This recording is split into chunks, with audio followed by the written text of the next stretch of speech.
What does it take to turn a voice, often described as the most recognizable on Earth, into one of Hollywood's greatest storytellers? Morgan Freeman's life isn't just a Hollywood success story. It's a tale of resilience, redemption, and the power of transformation.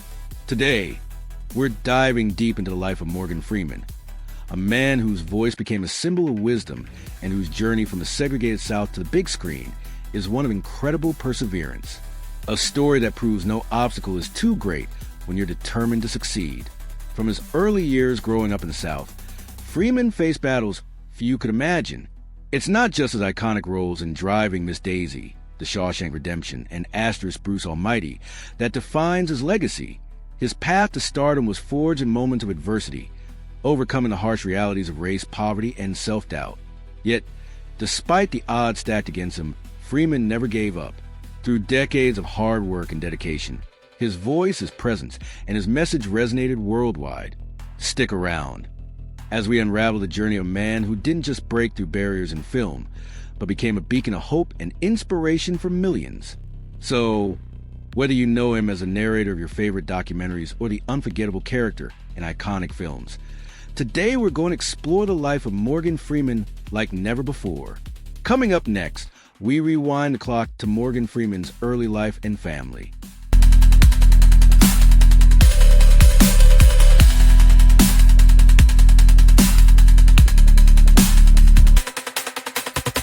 Before there was a golden voice echoing through our favorite films, before the accolades, the Oscars, the deep narrations of God and prison walls, there was a little boy tucked away in the deep South, a boy named Morgan. Morgan Freeman was born not into the spotlight, but into the silence of a segregated America, not into comfort, but into hardship. Memphis, Tennessee, in the late 1930s was no place for a dreamer, especially not one born black. And yet, even in the stillness of poverty, the roots of something powerful were quietly growing. His mother, Mamie Edna, just 21 when she had him, worked as a schoolteacher. She was fierce in her discipline, but softer than she ever let on. Life didn't give her much room to be delicate. She moved with purpose, carrying her son from town to town, job to job, trying to find a place they could belong. There was no glamour in those early days, just survival. But even in scarcity, Mamie gave Morgan something greater than money: strength. His father, Morgan Porterfield Freeman, was a barber. Hands always busy, mind often elsewhere. He was a man of few words and fewer commitments. When Morgan was still a young child, his father walked away. No long goodbye, no suitcase by the door, just absence. But the void his father left was quietly filled by someone else. Someone whose presence would shape the foundation of who Morgan became. Her name was Cora, his grandmother, a Mississippi woman through and through. Bible on the nightstand, pot of coffee always warm, hands worn from work, but gentle with him. She took Morgan in when Mamie needed time to find her footing. In Cora's home, there was order, there was care, and there was room to dream. The South was still rigidly segregated, and Morgan, barefoot, wide-eyed, was just starting to notice how the world looked at boys like him. But at Cora's, the outside world could wait. Inside, there was peace. Her small house in Charleston, Mississippi, wasn't much.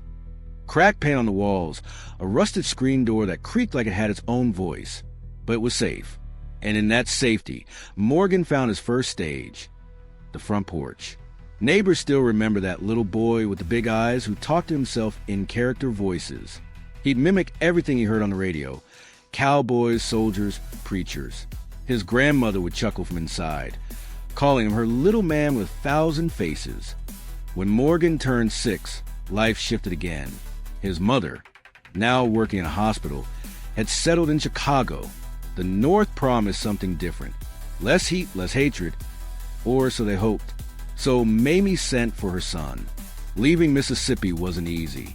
Morgan cried when he left his grandmother's arms. The train ride north was long, strange, and cold.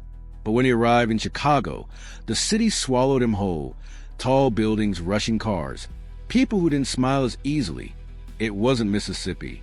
It wasn't calm. It wasn't simple. But it was a new chapter. Life in Chicago was harder in other ways. The streets weren't lined with dreams. They were lined with expectations. A young black boy was still seen as lesser, still told where not to go, what not to be. But Morgan watched his mother push forward anyway, working long hours, taking in boarders, stretching meals. He watched her sacrifice. He watched her endure. And somewhere deep inside, he started making quiet promises to himself. He wouldn't stay small. He wouldn't stay silent. And one day, he wouldn't be just another boy overlooked by the world. This was a beginning, not the kind that shouts, not the kind you read about in glossy magazines, but the kind built slowly through loss, through love, and through a boy's quiet belief that maybe, just maybe, he was meant for something more.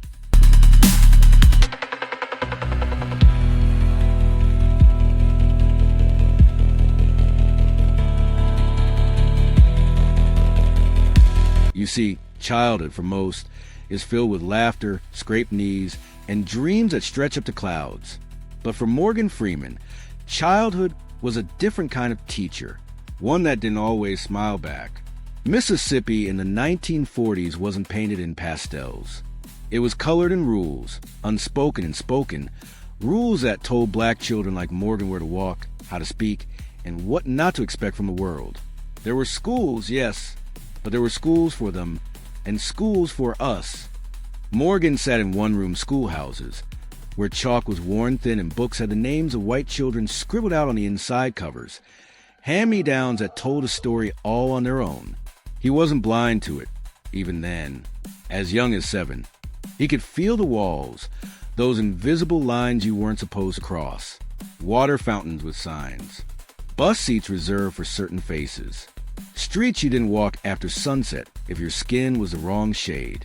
He once recalled how he'd look up at white kids with new school books, crisp uniforms, and buses that came to their front doors, while he walked miles, dusty shoes and all, to a school that barely had windows that shut.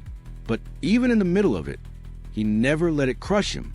Instead, Morgan watched, listened, absorbed. He wasn't loud, not yet, but he was aware.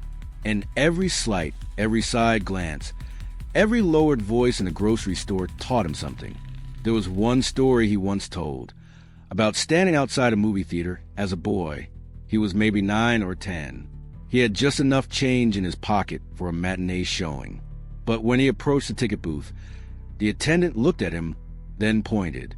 Around back, the colored entrance, a separate stairwell that led to a balcony section, far from the plush red seats and polished brass. He walked up those stairs alone. And as he sat there, looking down at the crowd below, he didn't cry. He didn't fidget. He simply watched. That was the moment he started to understand what performance meant.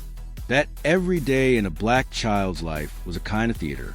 You smiled when it wasn't funny, lowered your eyes when you wanted to scream, shrunk yourself to fit into a world built to ignore you.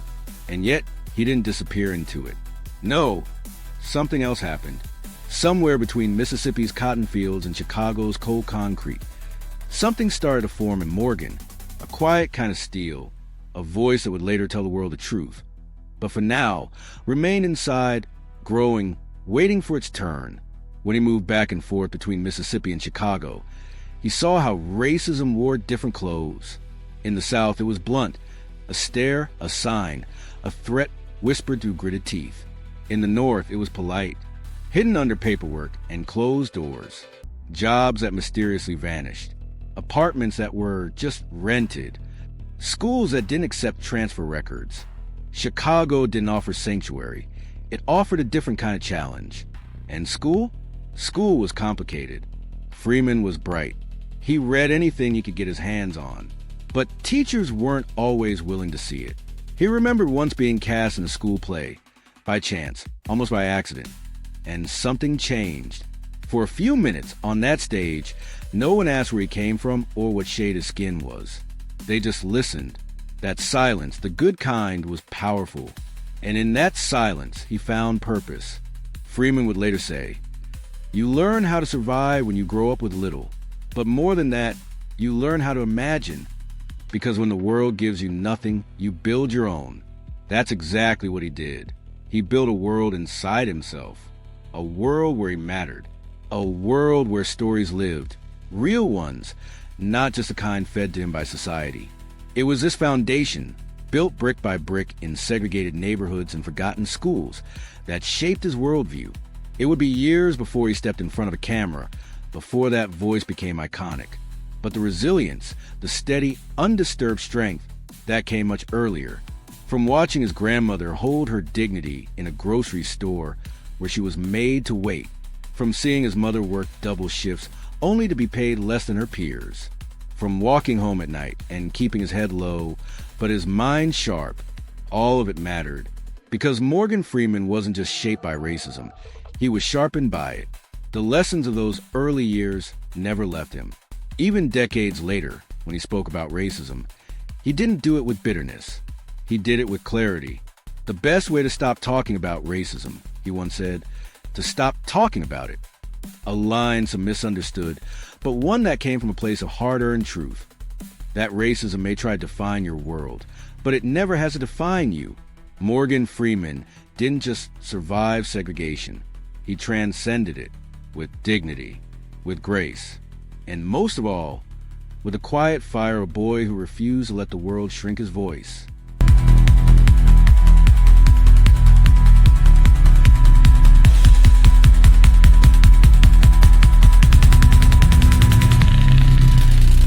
Now, we take a closer look at the years that shaped him, discipline, discovery, and the uniform that changed everything.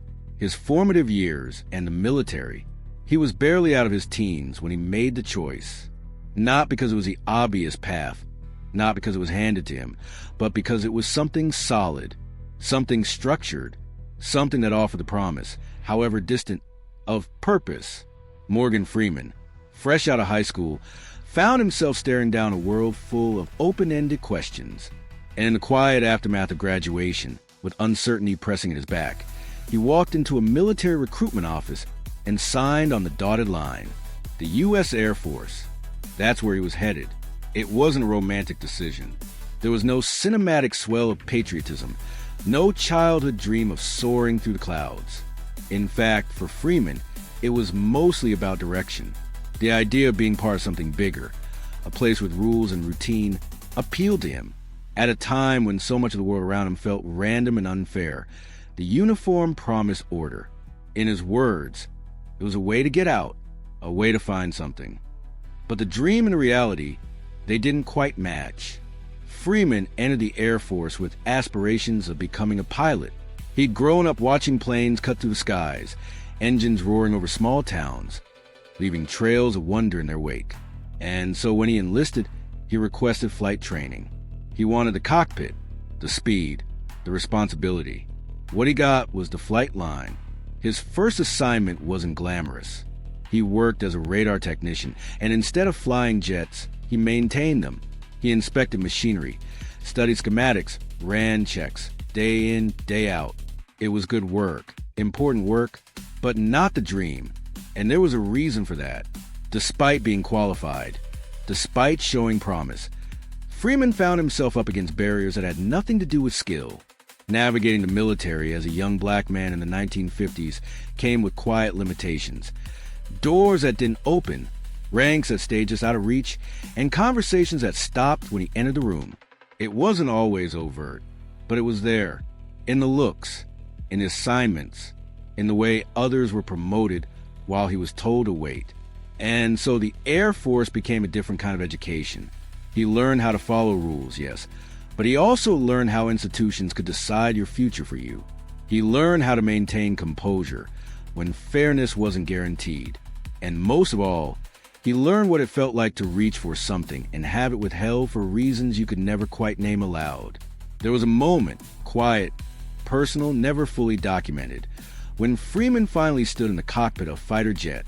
He got his chance to sit in the seat, hands wrapped around the controls, surrounded by metal and sky.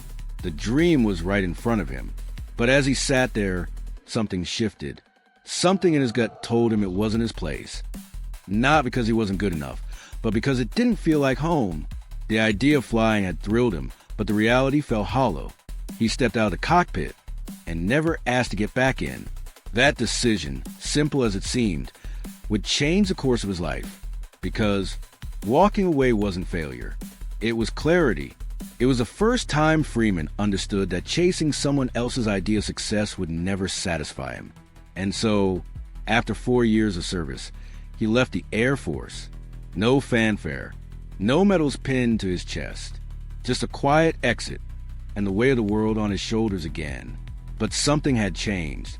The uniform may have come off, but what it taught him stayed. Discipline, composure, precision, the ability to keep going when you're tired, to stand still when you want to run, to stay sharp in a world that's always trying to blur the edges. These weren't just military values. They were life values. He walked back into civilian life with no clear map in front of him. The world wasn't waiting. There were no stages, no cameras, no agents asking for a headshot. Just bills, bus rides, and the constant hum of wondering what came next. He took odd jobs, did what he had to, hustled, tried and failed and tried again. And through all of it, there was this low, persistent voice in the back of his mind, the same one that had helped him get through segregated classrooms and long nights on base. It told him to keep going, keep looking, because somewhere, he didn't know where just yet, there was a space where he belonged.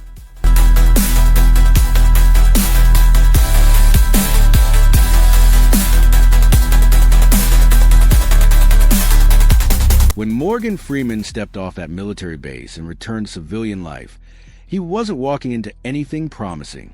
There was no plan waiting, no instructions, no promise that the years he'd just given to the United States Air Force were going to amount to something tangible.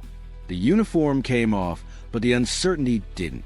He was back in the world as just another young black man in America. No spotlight, no script, just a pile of questions and a growing awareness that the world didn't know him direction. And that's what made this part of the journey so different. Because it wasn't about fighting against something obvious. It was about wandering, about navigating a maze where every path felt like a maybe. Freeman drifted for a while. He worked whatever jobs he could find.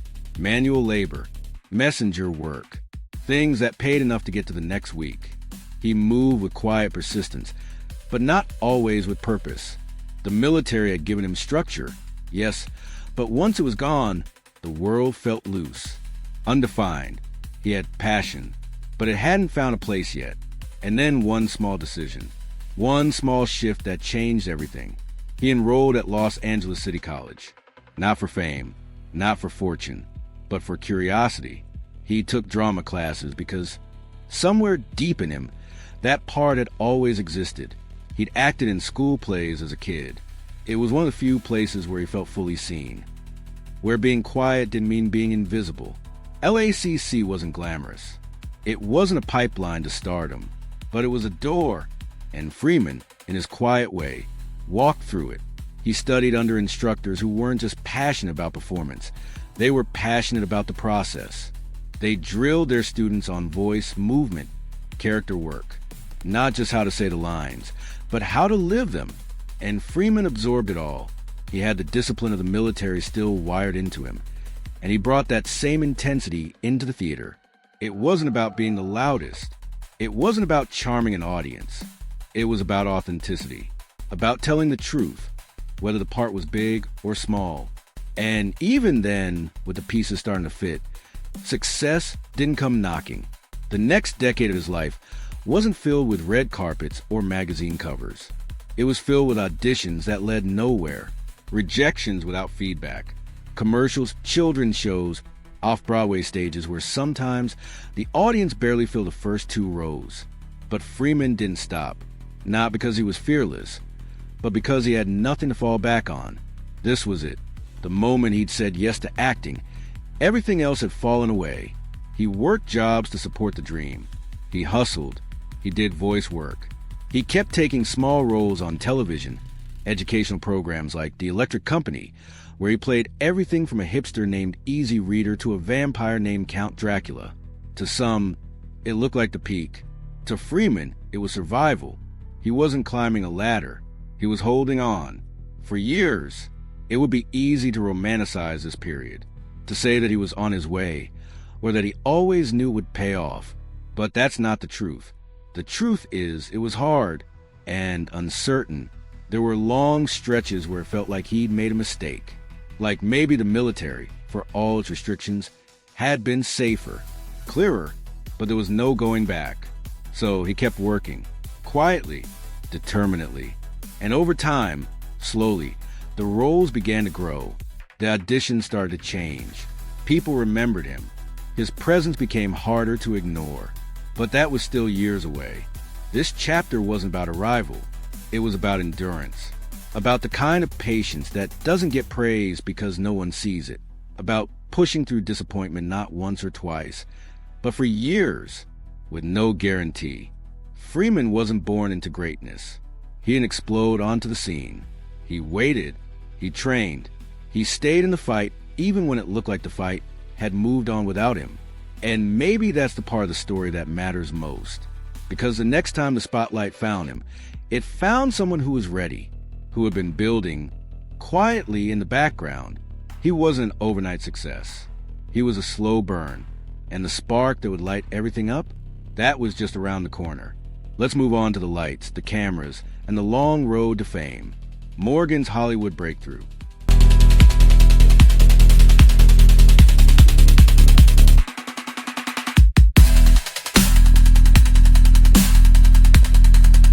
Before the red carpets, before the awards, before The Voice became a global presence, there was a studio tucked into the folds of children's television. Bright colors, silly characters, educational rhymes meant to make reading fun. And at the center of it all, an actor dressed as a hip, smooth-talking reader named Easy Reader. That's where young Morgan Freeman first stepped into the living rooms of America.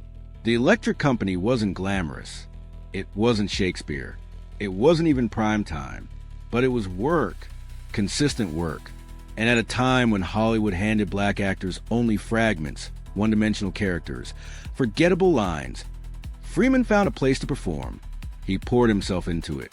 He made a children's show character memorable, and not by exaggerating or playing for laughs, but by grounding the role in a quiet charisma, a lived-in presence. Children loved him. Teachers appreciated him. But for Freeman, this was still a waiting room. He wasn't chasing celebrities. He was chasing range, and it was nowhere in sight. The scripts he received didn't ask much of him. Over and over again, the same types of roles came in. The streetwise sidekick, the stern authority figure, the background black man who showed up, delivered a line, and disappeared. Hollywood, at the time, didn't trust actors like Freeman with complexity, and certainly not with leading roles. This wasn't just frustrating, it was exhausting. Freeman was classically trained, disciplined, precise. He had the weight of the stage in his voice, the patience of the military in his posture. But the industry kept shoving him into corners, putting a ceiling on him he hadn't earned and didn't accept. Years passed. He took what he could. Theater became his oxygen again. He returned to Broadway when television fell hollow. He leaned on characters that had real dimension. August Wilson plays, Shakespearean revivals, anything that let him breathe on stage like he couldn't on screen. Still, the spotlight didn't follow. Producers wanted to be predictable. Executives wanted to be marketable. And too often, those words excluded actors who looked like him. And yet, he didn't quit. Not when he was passed over. Not when his peers were moving faster. Not when his name never cracked the shortlist. Because Morgan Freeman understood something about time. He knew talent didn't come with a stopwatch. He wasn't just trying to get noticed. He was building something, a presence, a body of work that spoke for itself. He didn't rush toward the spotlight. He made the spotlight adjust him.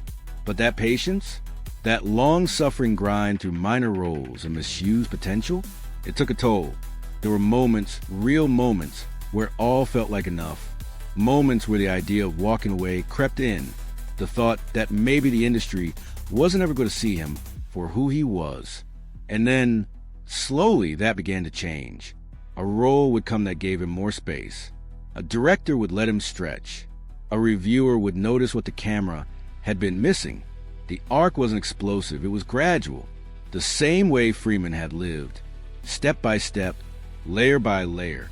He wasn't a Hollywood insider. He didn't play the games, but he stayed ready. And when the right roles came, he didn't just play them, he transformed them.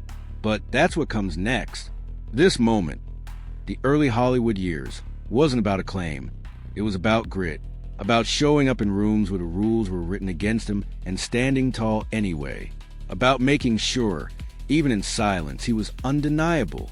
Because before he was the voice of God, the conscience of the screen, or the soul of the film, he was an easy reader. And even then, he wasn't waiting for greatness. He was working, quietly, endlessly.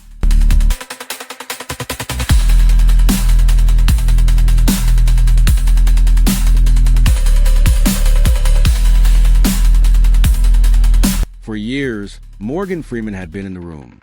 He had done the work. He had taken roles others ignored and given them shape, depth, and weight. But the spotlight, it still kept its distance. That changed in the late 1980s. It didn't come with a blockbuster or an explosive entrance. It came, instead, in a soft car ride to the back roads of Georgia, with a role that wasn't loud but lingered, driving Miss Daisy. On paper, it looked like another supporting role, an elderly black chauffeur, a wealthy white widow, a story told a dozen times before. But what Freeman did with the part of Hope Colburn wasn't performance. It was presence. There was no grand speech, no righteous outburst, just quiet dignity, a deep stillness that pulled the camera toward him. Every pause, every glance, every moment between the lines. He filled them, and audiences felt it. They didn't just watch Hope, they understood him, his patience, his pride, his long memory of every small humiliation he endured with grace. Freeman didn't push the character, he inhabited him. It was a kind of acting that looked effortless until you tried to do it yourself. And suddenly, the industry had to take notice. He was nominated for an Academy Award. The world that kept him waiting now sat up straighter when he entered the room. Doors that remained closed for decades creaked open. But Freeman didn't walk through them for fame. He walked through them for work. More scripts came. This time they were better, fuller. And one of them? It came from a quiet film based on a short story by Stephen King. A story about two men inside a prison. One of them was named Red. The Shawshank Redemption didn't blow the box office apart. At first, it barely made a sound. But over time, through word of mouth, repeated airings, and late-night rewatches, it became something bigger than a movie. It became a memory. Freeman's role as Red wasn't just central. It was spiritual. He narrated, yes, but it wasn't just the voice people heard. It was humanity, the sorrow tucked beneath his eyes, the way he let silence sit beside his sentences, the slow unraveling of a man who had been inside long enough to forget what the world looked like. Red wasn't a hero. He wasn't a victim. He was real, and Freeman, once again, didn't act like he was in a movie. He lived inside it. There's a moment, toward the end, where Red stands beneath a blue sky, reading a letter, looking out at the open world. He's free. And for so many watching, that moment wasn't about plot. It was about hope. By the mid-1990s, Morgan Freeman wasn't just a respected actor. He was a force. But unlike the rapid rise of others, his climb had been slow, steady, built brick by brick. And what that meant was that each role after Shawshank felt earned. Each performance held the weight of a man who hadn't skipped the struggle. From the grieving father in Amistad to the weary detective in, say, Seven, and to the boxing trainer in $1 Million Baby, each part layered onto the last. And through it all, he didn't chase transformation. He brought consistency. He didn't disappear into characters. He expanded them. Directors began writing with him in mind. Writers listened to his rhythm. Cast leaned on his presence. Freeman had become what very few actors ever managed to be. An anchor. Someone who didn't need the lead role to carry a film. Just a scene. And then there was the voice. But that comes soon. This moment, this was the arrival. Not with applause or celebration, but with quiet recognition that the man who once struggled to find any kind of role had now become the actor studios called when the role required depth. He wasn't the next anything. He was the first. Morgan Freeman. The industry that once typecast him now depended on him. And he, without ever asking for it, became something larger than a movie star. He became necessary.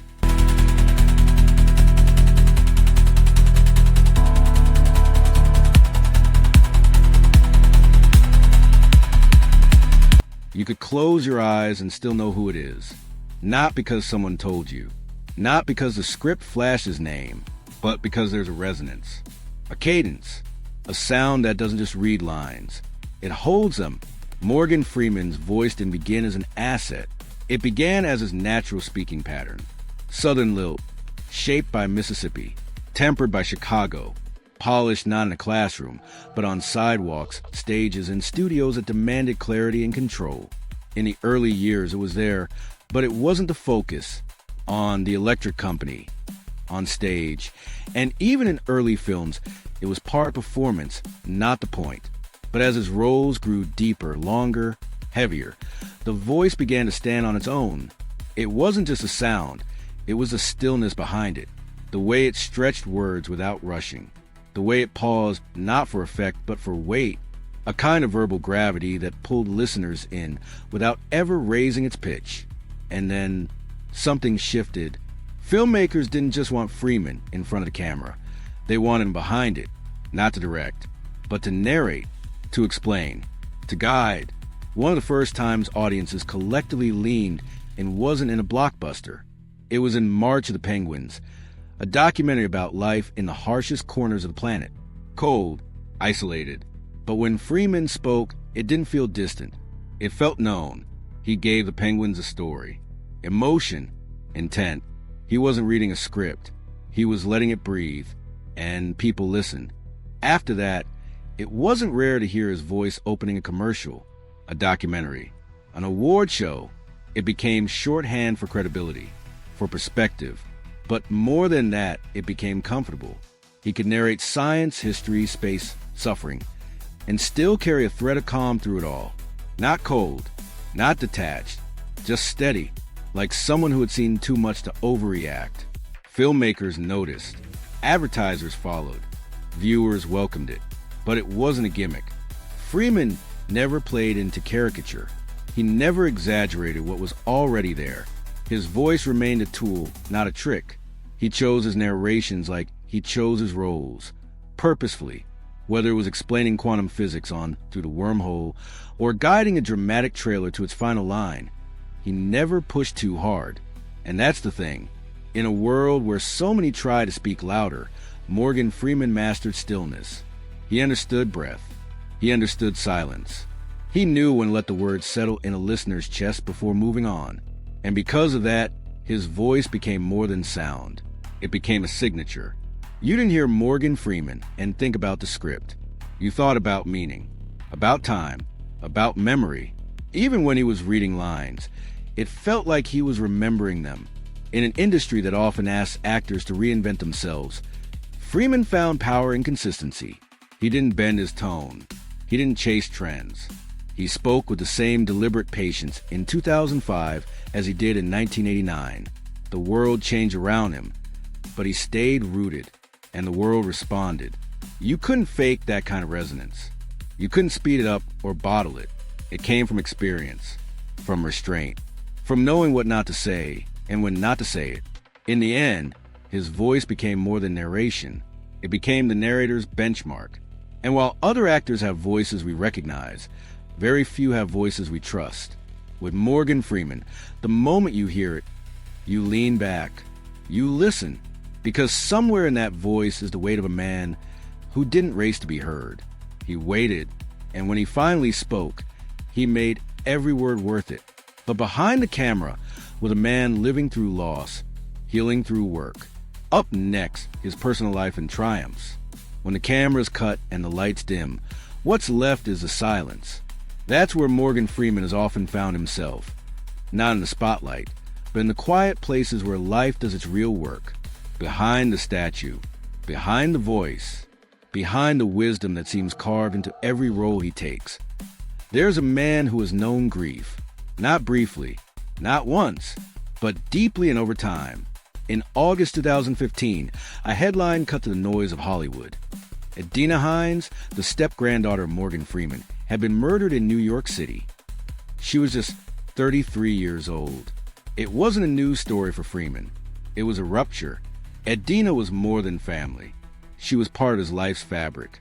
Freeman had helped raise her, supported her dreams, watched her step into adulthood, into acting, into the very world he had spent decades navigating, and then gone, violently, publicly. And while the world dissected the headlines, Freeman stayed mostly silent. He released a statement, brief, respectful, but it was the way he carried himself afterward that spoke louder. There was something dimmer in his presence for a time, not broken, but quieter. The man known for anchoring roles with stoicism and command began to walk more softly. You could feel it in interviews, in appearances, even in his work. That stillness that once gave him strength now carried sorrow, not bitterness. Just wait. And this was his first experience with loss. In 2010, Freeman and his wife of 26 years, Myrna Lee, finalized their divorce. The dissolution of a marriage that had endured the pressures of fame and time, a partnership that had helped shape his middle years. There was no scandal, no shouting, just the end of something familiar. He had children, grandchildren, connections spread out, sometimes distant, sometimes close. Like many men who have given so much to their work, Freeman's family life carried its own complexities.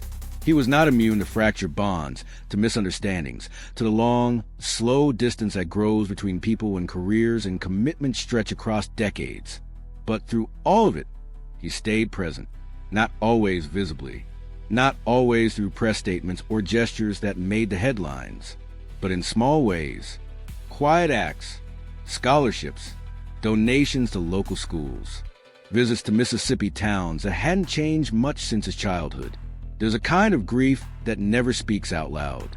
And Freeman carried that grief, not as a burden, but as part of his rhythm. You can see it in the eyes, in the restraint he brings to roles where others might overreach. You can feel it in the timing, the way he lets silence sit before delivering a line. That kind of patience only comes from a man who's known real pain. And somehow, he turned that pain into power, not the performative kind, not the award season monologue, but the sort of quiet endurance that shows up in a character's pause, a glance, a word that lands heavier, because it's coming from someone who's lived it. He brought that experience into $1 Million Baby, where the lines between protector and survivor blurred, into Invictus, where understanding loss became a mirror to leadership, into The Bucket List, where the fragility of life was balanced by humor, wisdom, and yes, loss again. It's tempting to think that actors pretend, but the greatest performances aren't imagined. They're remembered, and Freeman remembered again and again, with every role he accepted, every emotion he let simmer instead of explode. Even in the quiet moments between films, Freeman sought healing, not on talk shows or magazine covers, but in personal spaces. He found peace in rhythm, the cadence of conversation, the return to Mississippi, the community efforts that grounded him. He turned inward, but never away, reflected, but didn't retreat. He walked into rooms not to dominate them, but to be present. And that's the thread that runs through his personal life. Presence, in joy, in pain, in heartbreak. No matter how wide the spotlight stretched, Morgan Freeman carried his scars quietly. He never made grief his brand, but he allowed it to deepen him, to anchor him, to remind him that behind every applause, behind every iconic voiceover, behind every headline, there was still a man sitting with memory, and that memory, no matter how heavy, found its way into the art.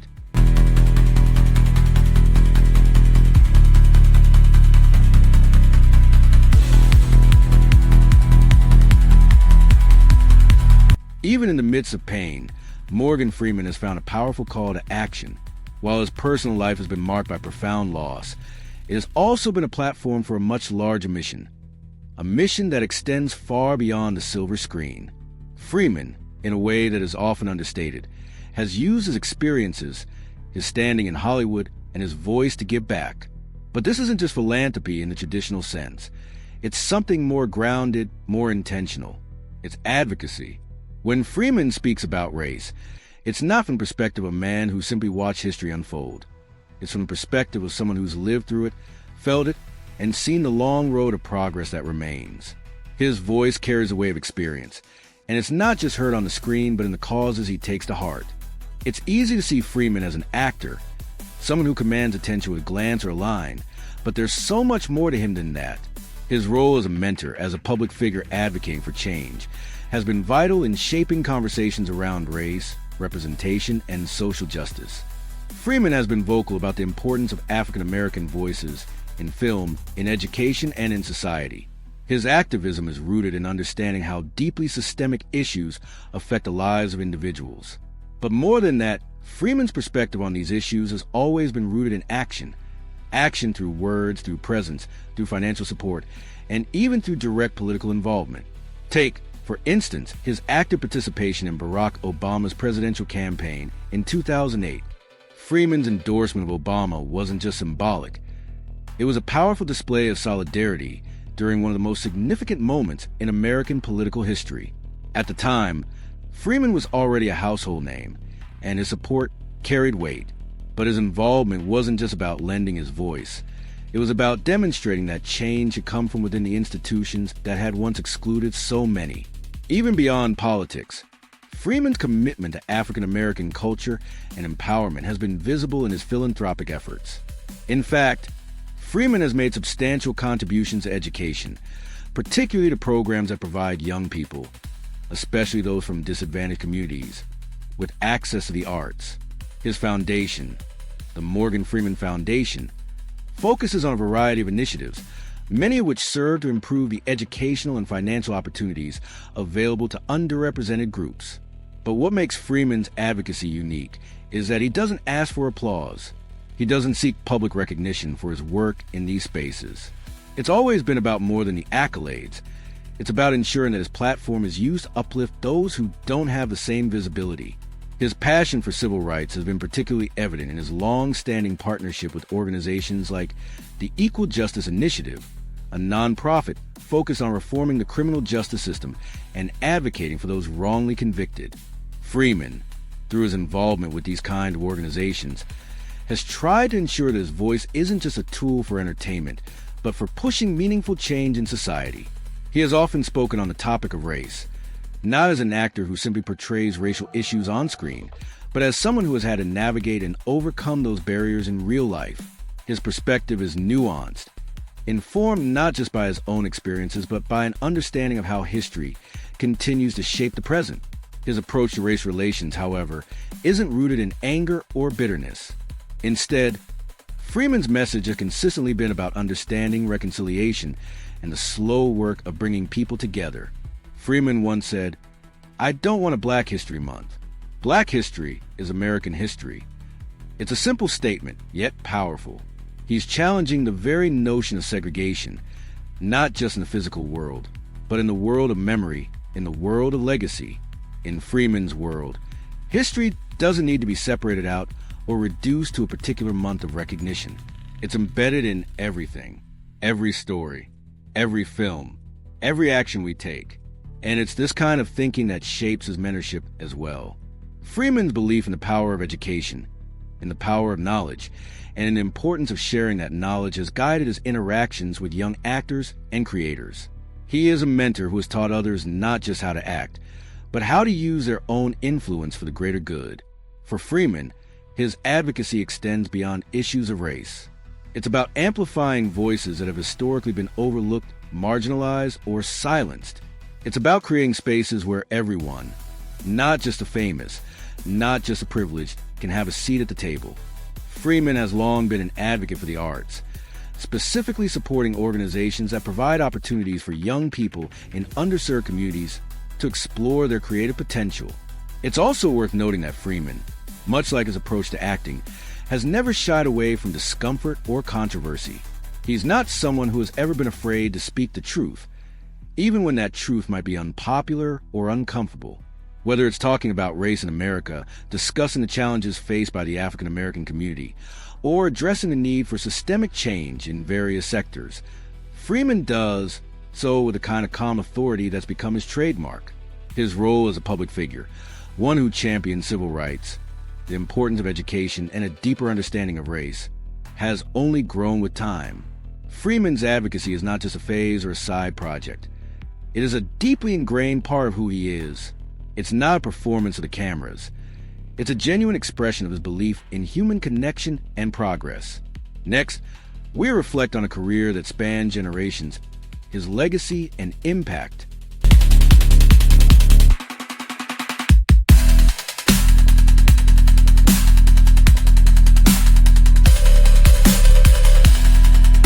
Morgan Freeman's legacy isn't just defined by the countless films he starred in or the iconic roles he's portrayed. It stretches far beyond his body of work.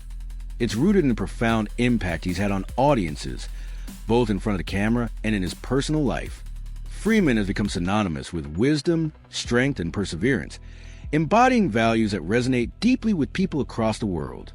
He's more than just a celebrated actor. He's an enduring symbol of resilience. Freeman's presence on screen is often described as commanding, yet in interviews and public appearances, he exudes humility, which only deepens his connection with his audience. His roles, whether as a voice of reason in The Shawshank Redemption or as a guiding force in Driving Miss Daisy, have made him an anchor for viewers who seek hope, redemption, and understanding. The strength he portrays in his characters mirrors the resilience he's shown in his own life, overcoming personal challenges and triumphs to remain a steady, influential figure in Hollywood for decades. It's easy to focus on Freeman's screen persona, the deep, velvety voice that's become a trademark of his career, or the emotional depth he brings to every character. But what sets him apart in Hollywood is the way his personal character complements his professional one. Those who have worked alongside him, whether in front of the camera or behind the scenes, attest to his incredible work ethic, his generosity, and his unyielding commitment to the craft of storytelling. It's no surprise that Freeman has earned respect not only for his immense talent, but for his unwavering professionalism. Directors, co-stars, and even crew members describe him as someone who treats every project with reverence, no matter the size of the role or the budget of the film. His humility, despite being one of the most recognizable actors in the world, is something that sets him apart from his peers. As Freeman's career evolved, so did his influence. While many actors might be pigeonholed into similar roles as they grow older, Freeman has never allowed his age or appearance to limit the scope of the characters he plays. If anything, the passing years have only deepened his character's complexity, further cementing his status as a powerful storyteller. His career trajectory is a testament to his versatility and his determination to break boundaries in an industry that often favors youth and novelty. But Freeman's lasting influence goes beyond simply playing diverse roles. It's about what he represents to younger generations. Freeman's presence has paved the way for others to follow, particularly in regard to diversity and representation in Hollywood. He has used his platform to bring visibility to stories and experiences that might otherwise go untold. Through his involvement in projects that highlight African American voices and experiences, Freeman has helped to create space for more inclusive storytelling in a field that wasn't always welcoming. His advocacy for race relations and his tireless work to bring attention to issues of social justice have been just as impactful as his acting career. Freeman has shown, time and time again, that the power of film isn't just in entertainment. It's in the ability to reflect and shape societal change. His impact also extends to the awards and recognition he's received over the years. Freeman's Oscar win for $1 Million Baby solidified his place in Hollywood's pantheon of greats. But his influence isn't just measured in trophies and accolades. His role in shaping the industry, particularly through his advocacy for African American filmmakers and actors, is just as monumental. Freeman's legacy in Hollywood is that of a trailblazer who helped create a more inclusive, diverse space for future generations. Through his own experiences, he's empowered others to believe in their ability to succeed, regardless of race, background, or circumstance. It's not just the physical roles Freeman has played on screen that have made him a global icon. It's the way his persona has evolved and adapted, the lessons he's shared, and the resilience he's shown throughout his career that has made him a touchstone in the hearts and mind of audiences worldwide. He has taught us all that strength comes not only from overcoming obstacles, but from embracing them, learning from them, and using them as fuel to push forward. And while Hollywood may have celebrated Freeman's legacy through awards, critical acclaim, and adoration from fans, His influence reaches beyond the silver screen. Freeman has cemented his place not just as an actor, but as an advocate, a mentor, and a symbol of enduring hope in the face of adversity. And finally, the conclusion.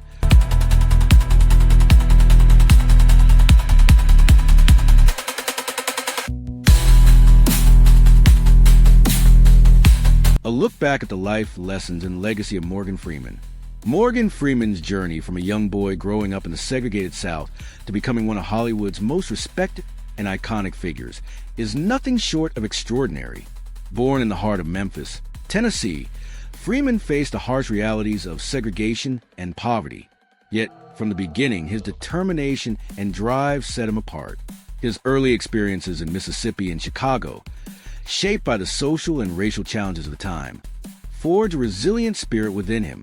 These formative years would later serve as a foundation for Freeman's unwavering commitment to his craft, a commitment that would carry him through many obstacles in a professional and personal life.